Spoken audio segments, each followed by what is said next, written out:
All right.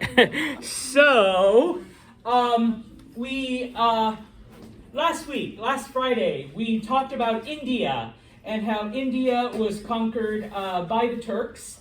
Eventually, of course, absorbing themselves into the society.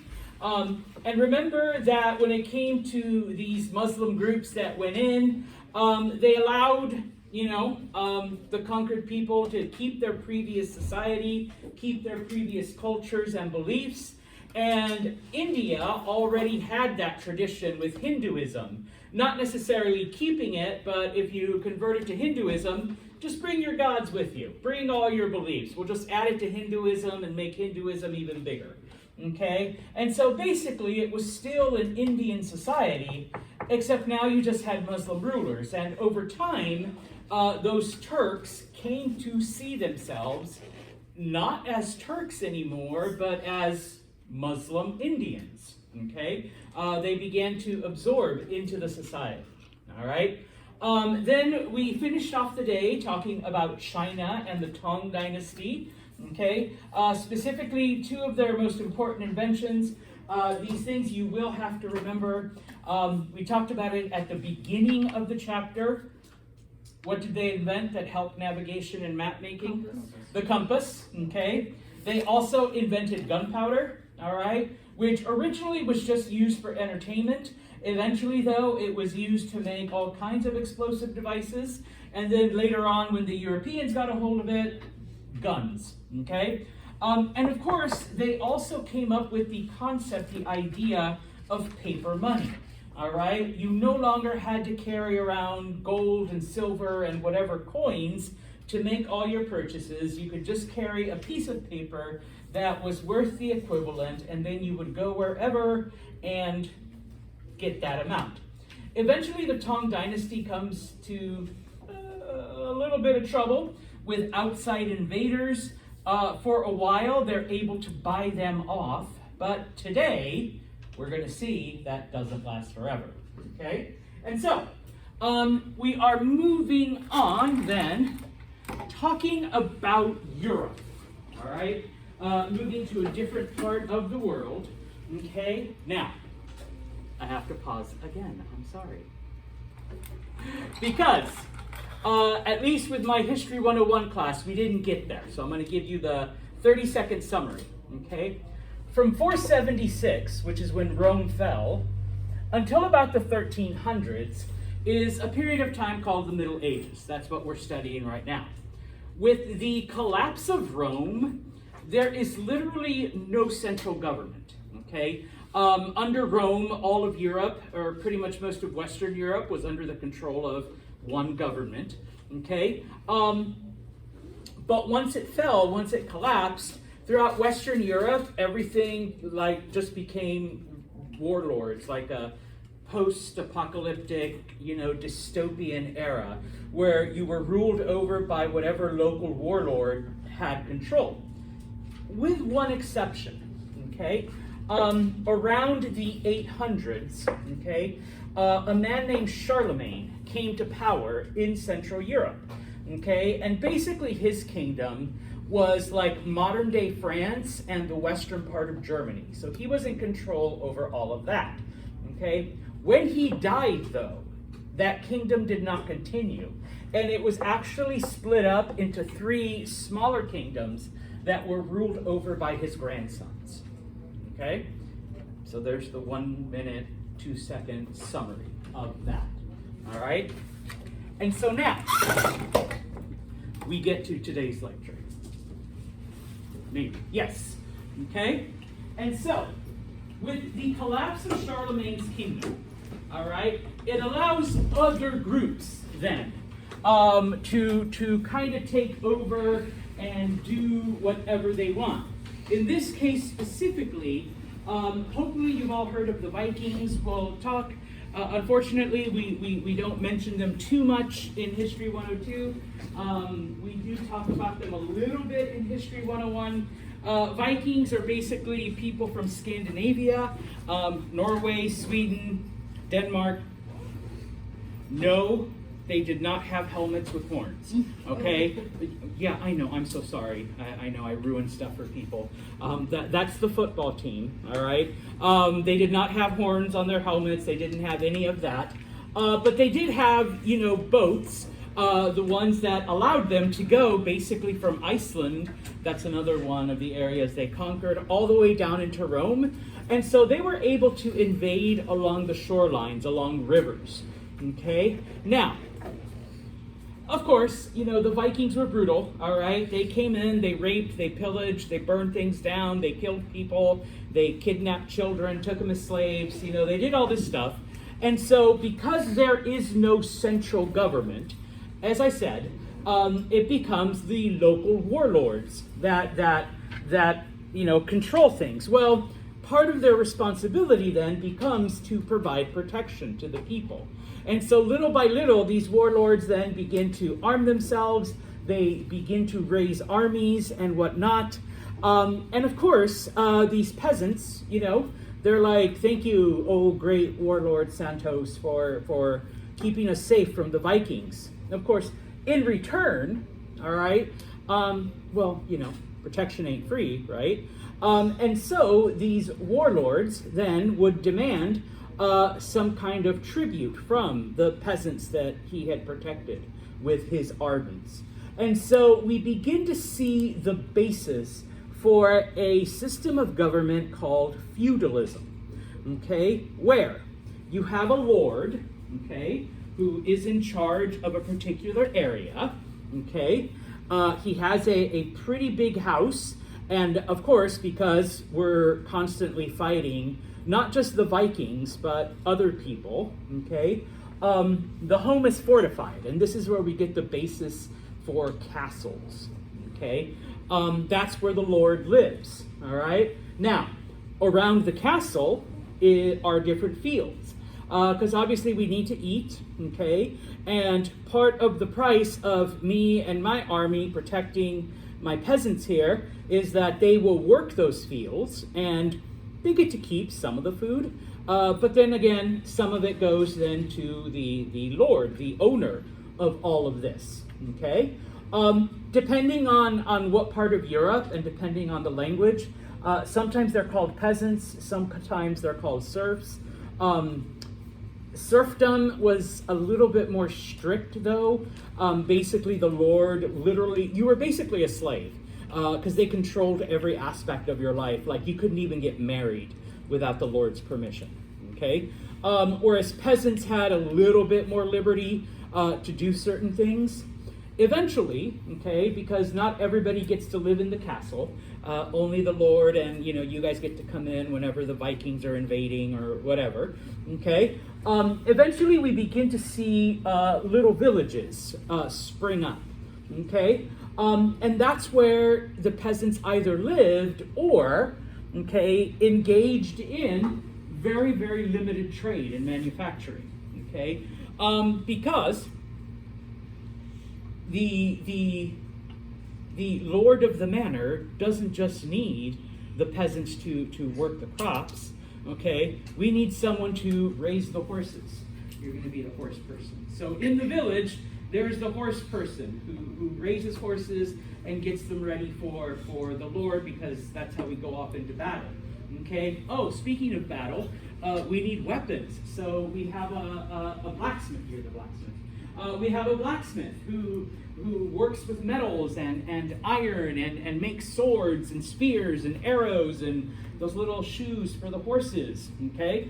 And so on and so forth. So we see, this type of limited manufacturing and trade. And of course, amongst the peasants, okay, not everyone is farming. Again, you get to be a basket maker. We have the basket maker who makes baskets. Okay, and so the peasant that grows food will, trade for those baskets. Or we have the wagon maker, because everybody needs wagons, even the master. Okay, so, a couple baskets, a little bit of wheat, okay. Blacksmith over there throws in some swords, and the wagon maker will make wagons for us, all right? And so all of this happens then within a very small area. Okay, so you have the castle, you have the fields, you have the little village, and so that's basically, early feudalism. Okay, that's how people in Europe live during the Middle Ages. Okay, now this actually doesn't start until about the year 1000. So, and so this is why you never want to go see like a historical piece with Santos, because whenever I see something that happens in 800 and they like show castles and knights, and I'm like, bullshit, no, that's fake, that didn't happen till the year 1000. Yeah, okay. Seriously though, okay. Oh, and they didn't speak English. Why are you speaking English? The whole thing, all right? But yeah, stuff like this doesn't appear until the Middle Ages. Sounds stupid, so they call it the High Middle Ages, all right? Now, one thing that we do see, okay, during this time is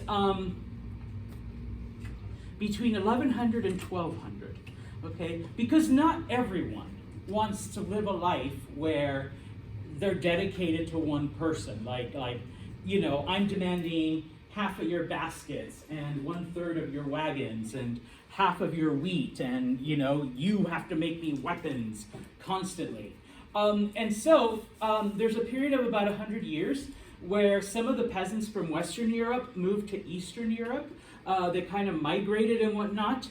And so because of that, we see then amongst some people, they take up a lifestyle of hunting and raiding and, stuff like that. Okay, so instead of growing food, you go out and hunt animals and whatever. Okay, and so that's how you make your living. Okay, now, I need a button pusher. Okay. This map then shows, all right, once again, Western Europe. And so some of the quote-unquote major cities, all right, are in purple, okay? The really big cities are in red. So cities like London and Paris had already been founded during this time, but those are the exceptions. Most people lived out in the country.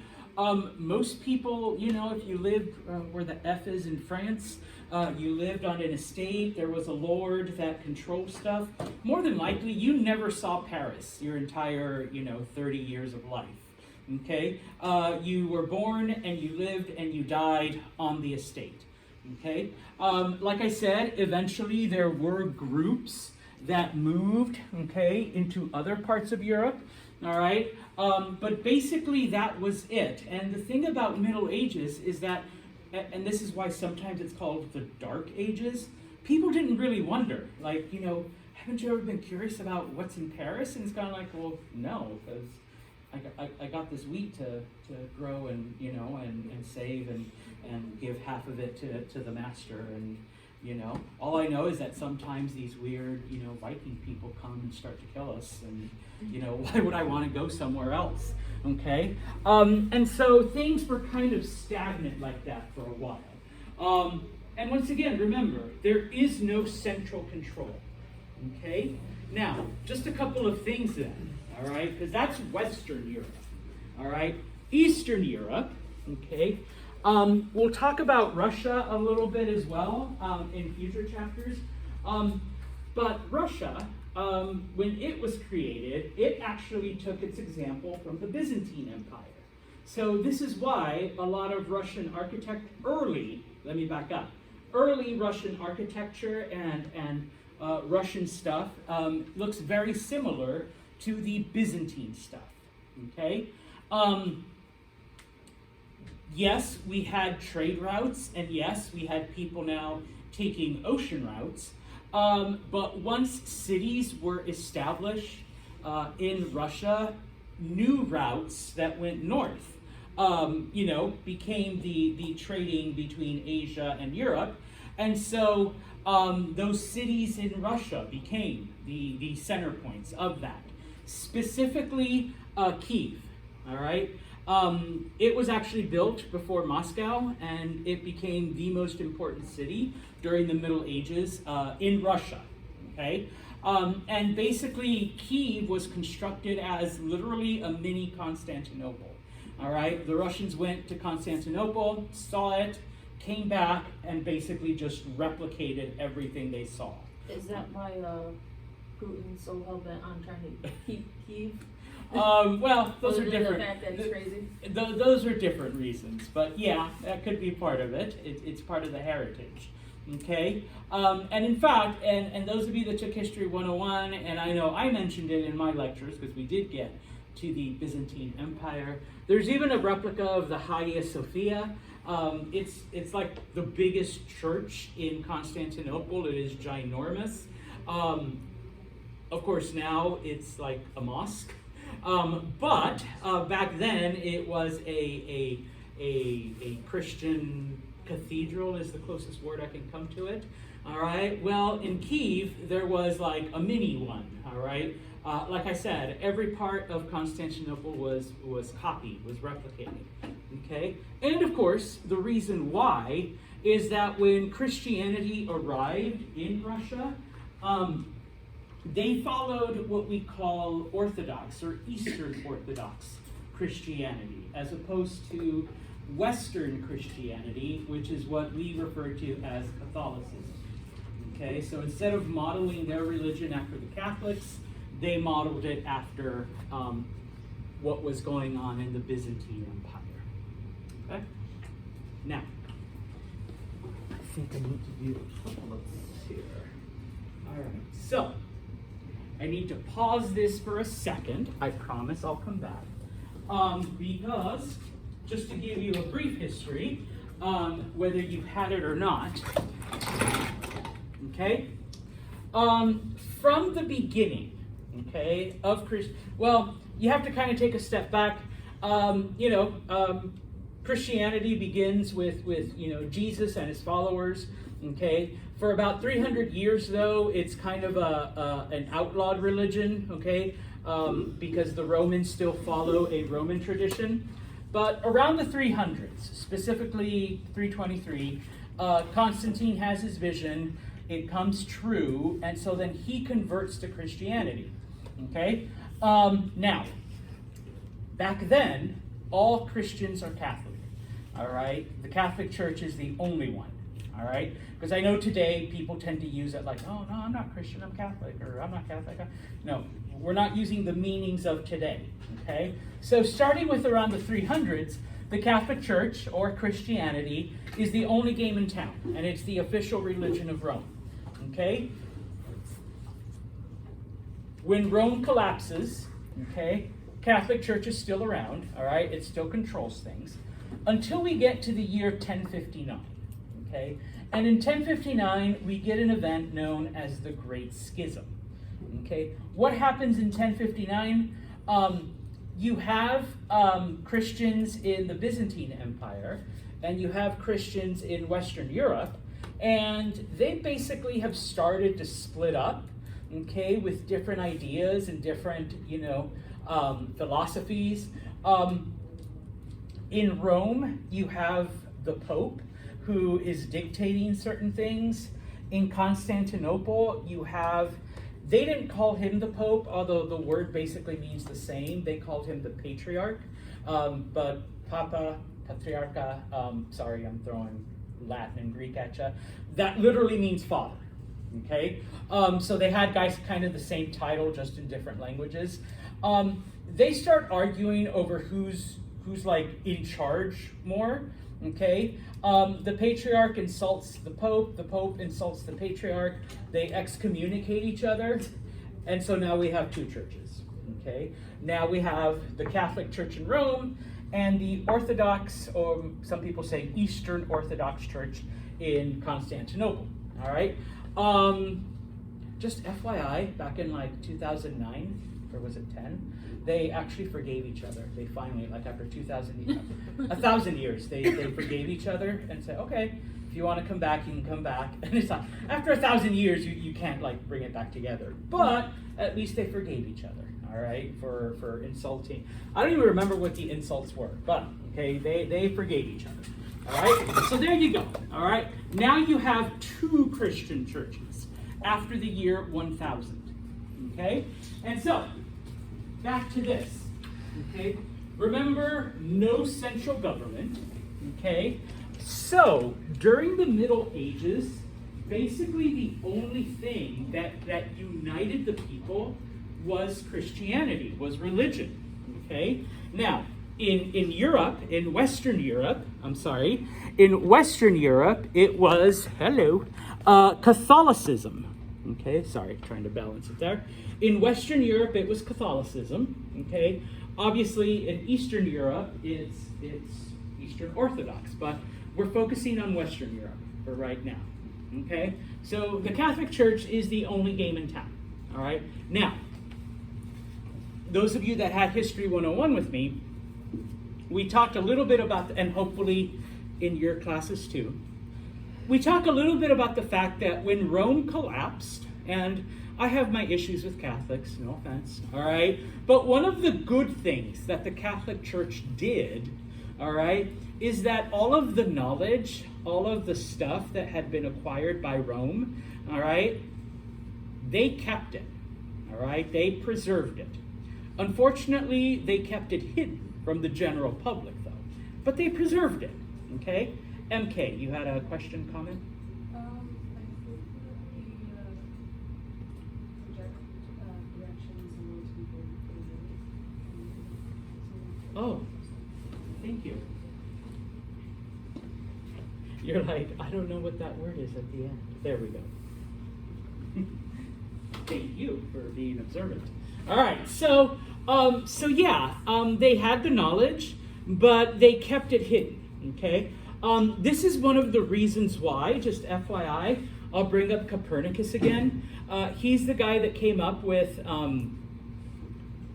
Earth isn't, at the center, the Earth goes around the sun. He was a monk, okay? And the reason why is because the only way to get knowledge was to somehow become a member of the church hierarchy. Sheik, you had a question? What's his name? Copernicus.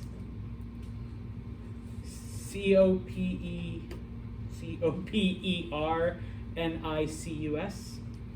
Now, he's the first European. Yeah, I know the Arabs and the Persians and all of them knew it way before, okay? But he's the first European, okay?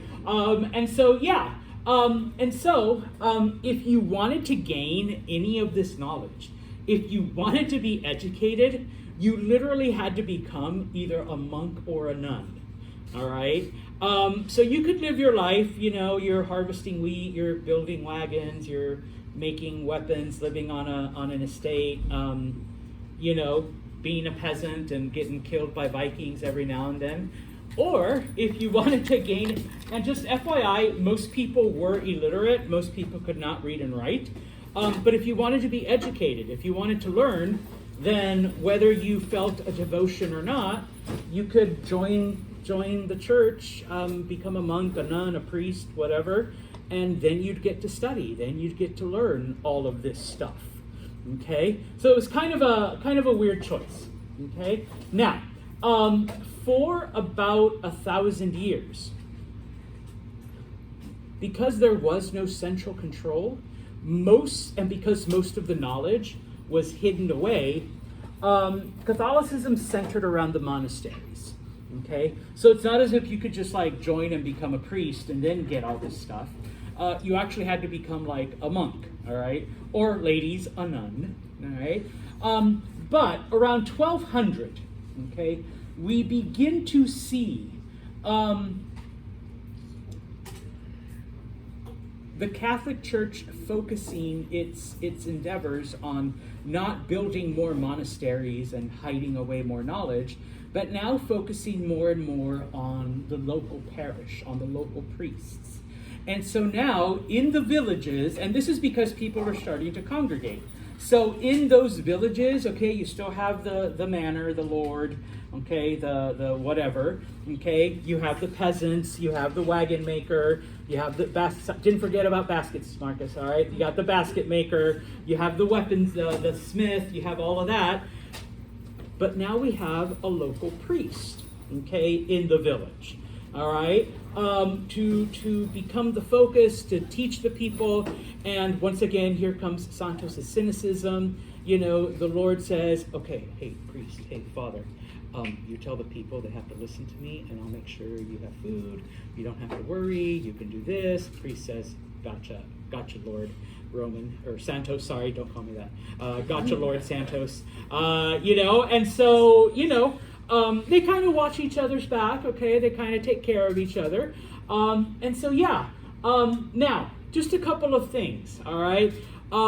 What's kind of interesting, priests were allowed to marry up until the 800s, okay? So by now, yeah, I know, to some longtime Catholics, it's like, what?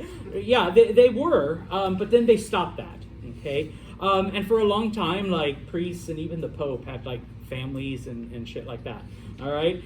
So that kind of stops, all right, around the 800s. But around the 1200s, up until now, all you really needed was permission of the Lord of the Manor if you were going to get married. And you basically just said, okay, we're married, yay, okay? Maybe you threw a party or you just kind of moved in together. Around the 1200s, though, the Catholic Church begins to say, you know what, we're kind of missing out on something here. Another way to control the people, okay? So, you know, the Lord and the local priests get together, and it's like, what if we tell people that they have to do it in a church? Okay, you know, some of you might be married. I'm divorced, but weddings are expensive. Okay, and you do have to pay the priest. All right, and so it's kind of like, oh yeah, you know, they have to go and pay to be able to get married, and then, you know, you give priests the money, and then you got to rent the church, you know, and all this other stuff, and so the church becomes involved in marriage. Okay. And I only say this because, like, people right now especially are all, no, marriage is, you know, in the Bible and it's supposed to be like this.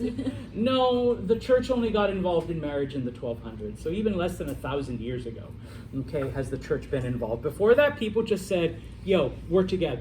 We're not, but, you know, yo, we're together. Okay, yeah, boom, they're married. And off they go. Okay, and off they do their stuff. All right? Now, around the 1200s as well, because we are seeing the focus shift away from monasteries and stuff, we begin to see new religious orders, okay? One of the first ones is known as the Franciscans, and it started by one particular priest, Francis of Assisi, okay? He forms the Franciscans, and so they dedicate themselves to specific things, and they dedicate themselves to promoting certain Catholic ideas. In this case, okay, the Franciscans are one of the first, and once again, this wasn't done before, all right, so even Catholicism has changed over 2,000 years. The Franciscans are the first to tell people, you have to confess your sins to your priest. All right, and then your priest will tell you, okay, I absolve you, you know, 10 Hail Marys, whatever, you know. Before then, you could just, like, pray to God, and that was it, all right, it was done, okay? We also begin to see the building of universities in the Middle Ages, okay? Now, they are built unlike in Muslim territories where they believe that knowledge and faith can, you know, go hand in hand, and you can learn both at the university. In Western Europe, though, it's basically, no, we're setting up these universities to teach people about Christianity, and that it is the only way that you can be, you know, saved. All right? Forget all of that, you know, hooey knowledge, okay? We need to encourage people to have more faith. All right? Now, moving on. Because during this time, and this is one of the things that I actually did study quite a bit when I did my history. Unfortunately, your textbook limits it to like 2 pages, and that's it. And it is the time of the Crusades. Okay? What were the Crusades? Okay? When the Turks specifically, but when the Muslims had invaded certain parts that had previously been occupied by Christians, okay, there came a call in Western Europe to try to take these lands back, okay, because specifically places like Jerusalem and the Middle East and Syria, where early Christianity had begun, were now under the control of Muslim rulers. Okay? Now, over the next 200 years, there were 9 major crusades and several minor ones. Okay? Even taking a semester of just the crusades, you wouldn't focus on all of them, because some of them were important, some of them were nothing more than a bunch of Christian knights raping, pillaging, plundering, killing people, stealing stuff, and then going back to Europe. Okay? That doesn't sound very Christian. Oh, none of it was. Absolutely none of it was. Isn't it love thy neighbor? Unless they have lots of gold, then you can just take it. Okay? And so, like I said, the impetus for all of this was that the Muslims had conquered the Holy Land. Okay? The reality, though, they had conquered areas of the Byzantine Empire. The Byzantines needed help. Okay? But remember, the Byzantines are Orthodox, and everybody else is Catholic. So there was a slight problem there in getting people to actually go. All right, because back to Jack's less than sarcastic remark, well, we're the right Christians, they're the wrong Christians, or we're the right Christian. No, and so basically what the Pope does, he tells people, if you go and fight, all of your sins will be forgiven, and you will go straight to heaven. Okay, now I'm going to go help those other Christians. All right. Oh, and I get to kill a few people along the way as well. All right. But hey, I get to go to heaven. All right. So it's like win, win, win. All right, all the way around. Okay. So in 1095, the Pope at the time was a man named Urban II. Okay. Basically, calls out and says, let's take this land back. And so off they go, all right?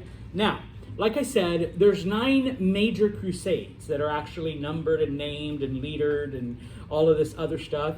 There's several other crusades. The only 2, all right, that you really need to remember for this class, number 1, the First Crusade, okay? Because it was the first one, okay? But the First Crusade, which begins in 1097, it is, I guess, if you want to, from a Christian perspective, the most successful, because they actually do take land back from the Muslims. They take several areas and bring it under their control. Okay? I promise I'll come back. I do need to show you a map real quick. Maybe. No.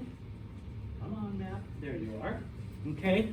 So this orange area over here, after the First Crusade, it becomes known as the Crusader States. Instead of giving it back to the Byzantine Empire, the Western Europeans, because remember, they're still Orthodox, we're still Catholic, we still hate each other, okay? They just set up their own kingdoms here, ruled over by European princes? Anyways, whatever the plural is, okay? So this is why, okay, the First Crusade, it conquered back, it took back all of this land, okay? And so now, all right, we have Christians back in the Holy Land, okay? They're known as the Crusader Kingdoms because it wasn't just one. There was actually 4 major kingdoms that were, put over with various rulers and whatnot, okay? And so basically for the next 200 years, it's just a fight to keep those, all right? Spoiler alert, Europeans lose. In the end, Muslims take all of those lands back. The Third Crusade, and this is actually the most famous one, all right? This is the one that you should also remember, because it was led by King Richard the Lionheart of England.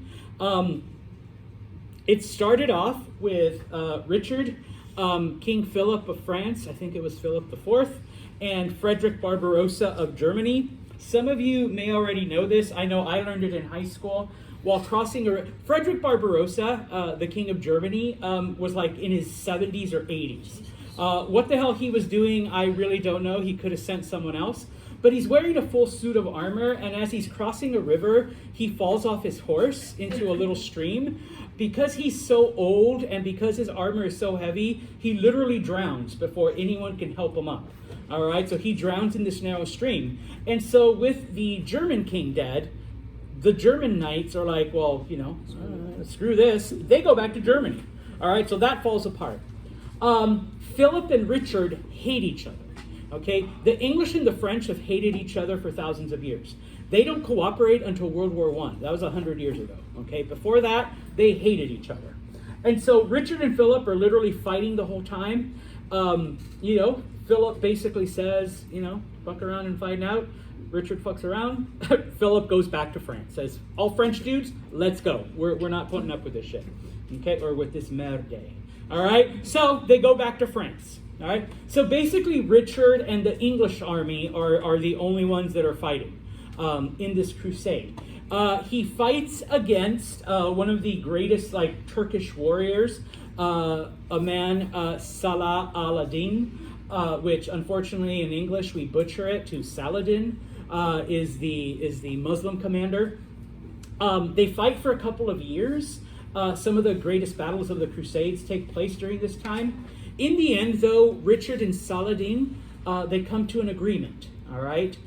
Saladin agrees that Christian pilgrims can come, and he personally guarantees their protection, all right? In the end, Richard says, well, that's good enough, all right? If that's why we're really here is so that we can have access to the Holy Land, then, boom, all right? And so Richard goes back home, all right? FYI, while Richard is away, that's when his brother John tries to overthrow him, and the story of Robin Hood and all that happens during that time, while Richard is in the Middle East, okay? Like I said, and I put failure in quotes because, they didn't actually do what Urban wanted them to do. In the end, the entire area remained Muslim. All it really did was cause hundreds and thousands of deaths and all of this other stuff, okay, and bloodshed and whatnot. So why is it important? Okay, well, it had a side effect. Okay, Europeans are exposed for the first time in huge amounts to Eastern culture. Okay, now, obviously they've been exposed to it before, but that was typically just the upper classes. It was the upper classes that bought the spices and the silks and all of the precious stuff. Okay, now your warrior class, and of course you have to remember, and unfortunately we don't get into that as much, it wasn't just like a knight. He also had his armor bearers and his squires and the person that got his horse ready. He had basically a whole party of lower class people that did all of the stuff to get him ready for battle. And so you're looking at all levels of European society are exposed to all of these things from the East. No offense, Euro-American friends, but the European diet of the Middle Ages was disgusting. All right, you would puke if you had to eat what they ate 1,000 years ago. Okay, and the example that I always give, because I still think it's disgusting, is oatmeal. All right, now, no, not any kind of oatmeal. If you've ever had plain oatmeal, I know some of you guys are already making noise, and that would be delicious compared to what Middle Ages Europeans had to eat. Okay. But you give me a bowl of plain oatmeal with lots of butter and sugar, and guess what? It actually doesn't taste that bad. All right? And so for the first time, Europeans are adding things like sugar didn't exist in Europe. All right? That was a Eastern thing. Okay? So they get to add sugar to their bowls of gruel. Okay? And suddenly gruel, oh shit, just add sugar. All right? This is pretty good. All right? They get to add spices like cinnamon and pepper, all right, to their meats, and they actually taste better. All right, seriously, go home, roast a chicken breast in the oven with nothing on it, and then you're already going, ugh, okay, and then now do one with like pepper and seasoning and paprika, or just that shit from Trader Joe's, everything but the bagel. It's delicious, yeah. And so for the first time, Europeans are experiencing that. And like I said, not just the upper class ones, but also the ones that are down here. And they're exposed to rugs and silks and comfortable clothes. Instead of wearing wool and armor all the time, they can wear cottons and silks and European castles, because we do have castles, are pretty drab and gray, and suddenly it's like, oh, look at these tapestries, look at these carpets that we can bring and hang from the walls and throw on the floor, and oh yeah, the added side effect is that it keeps our castles warmer. If you have hardwood, throw a carpet and it preserves heat. Like all of that stuff. And so suddenly, Europeans are like, okay, we kind of want that. All right, number one. Number two, we get to see, and this we've read from records that were kept, when the Muslims saw like the European ways, especially since they had made so many advances in medicine, okay, and then at one point they see French doctors. During this time, Europeans thought that you got sick because you had too much blood in you. This is why they used to have things like bloodlettings and leeches. Okay, so, Amber, oh, you look sick. Here, let's put some leeches on you. Let's not. Because obviously the reason why she's sick is that she has too much blood in her system, so let's just take some of it out. Okay? And so when the Muslim doctors saw it, they're like, what the fuck are you guys doing? Or whatever the Arabic equivalent to that would be. Because it's like, no, that's like, you're literally cutting this person. In addition, they saw how disciplined and how ordered many of them were. And so it actually does affect the European, psyche in that regard. Okay? One of the other crusades that happens that we don't classify it as the crusades, but I think I mentioned it, in Spain. In the year 711, there is a group of Muslims known as the Moors. They conquer Spain from North Africa. They're able to conquer pretty much most of Spain until they're defeated in southern France at the Battle of Tours. And then for the next 700 years, okay, they are slowly pushed back by Spanish Christians. Eventually, like the heat, the most fiercest battles take place between 1061 and 1492. So for about 400 years, okay, it's a pretty intense fight to take over Spain. But what's the important part here? The Europeans have been exposed to Eastern culture. They want it now more than before. What other significance does the year 1492 have? Yeah. Before that point in time, other European countries had been going out to try to find an easier way to get all of, this stuff, okay? So it's all tied in together. A lot of times, some historians will say, if it wasn't for the Crusades, bad thing. People died, plunder, rape, pillage, bloodshedding. But Europeans wouldn't have had a desire for Eastern goods, and people wouldn't have gone out to try to find them, okay? Or at least find them cheaper, all right? We're going to stop right here, okay? I know, this is where we're going to start on Friday, all right? Once again,